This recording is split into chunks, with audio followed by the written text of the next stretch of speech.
1년 앞으로 다가온 지방선거 기획보도, 오늘은 진안군의 민선 7기 3년을 평가합니다. 안승길 기자입니다.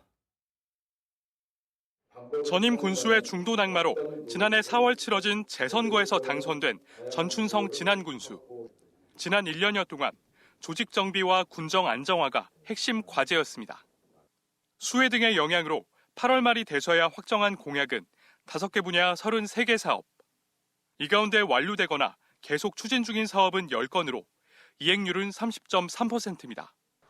농림축산업 전략 마련과 행정 지원을 위해 농촌경제국을 신설했고, 두 차례에 걸친 재난지원금 지급과 전통시장 임대료 지원 등을 통해 지역 소상공인을 도왔습니다. 2025년까지 지난 전역에 용담댐 광역 상수도가 공급되도록 확정지어 수건 사업을 해결했지만, 귀농 귀촌 등 인구 유입과 청년층의 정책을 돕기 위한 정책 마련은 과제로 남았습니다.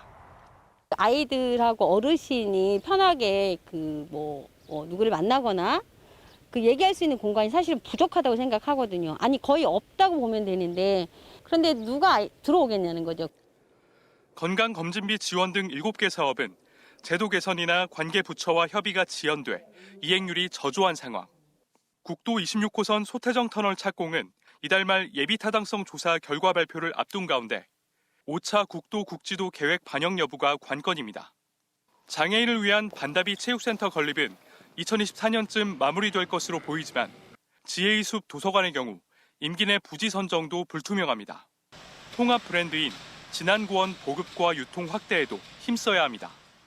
진안군이 기후위기를 극복할 수 있는 새로운 농업에 대한 방향성을 좀 잡았으면 좋겠다. 그래서 외국 같은 경우는 재생농업을 이야기하거든요.